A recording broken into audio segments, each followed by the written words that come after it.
ایک لمبا عرصہ ہم ہندوؤں کے ساتھ رہے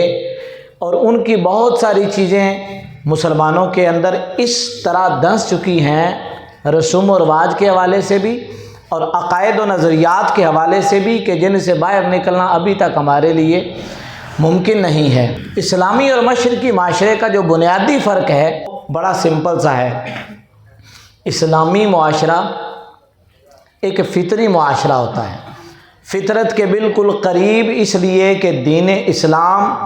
خود دین فطرت ہے، تو وہ سارا سسٹم فطرت کے قریب ہوگا، طبیعت کے قریب ہوگا۔ لیکن غیر اسلامی معاشرہ یا مشرقی معاشرہ کہہ لیں، اس کو مغربی معاشرہ کہہ لیں، وہ غیر فطری ہوگا، اس کے قوانین غیر فطری ہوں گے، اس کا انداز غیر فطری ہوگا۔ اور اس سے بھی بڑا بنیادی فرق ایک اسلامی معاشرے اور مشرقی معاشرے کے اندر یہ ہے، اسلامی معاشرہ کسی انسان کے بنائے ہوئے اصولوں پر مبنی نہیں ہوتا، الہامی معاشرہ ہوتا ہے جس کے اصول اور ضوابط اللہ رب العزت کی طرف سے آتے ہیں۔ اللہ کریم اپنے انبیاء پر وحی کرتا ہے اور اس کے نتیجے میں وہ معاشرہ وجود پاتا ہے،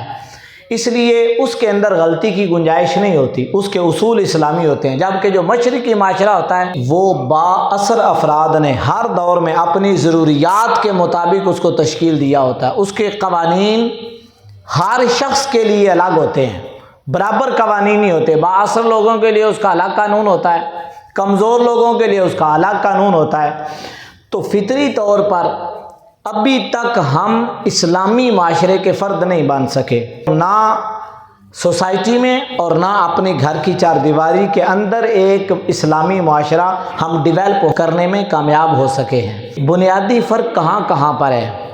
جہاں کم از کم نشاندہی ضرور ہو اور ہر فرد اپنے طور پر کوشش تو کر کے دیکھ لے۔ سب سے پہلے جو کیٹاگوریکلی ہم اس کو دیکھیں گے کہ مشرقی معاشرے کے اندر یا مغربی معاشرے کے اندر مذہب کا تصور کیا ہے اور اسلامی معاشرے کے اندر مذہب کا تصور کیا ہے۔ مشرقی اور مغربی معاشرے کے اندر معاشی نظام کا تصور کیا ہے اور اسلامی معاشرے کے اندر معاشی نظام کا تصور کیا ہے۔ مشرقی اور مغربی تہذیب کے اندر معاشرتی نظام کیسا ہے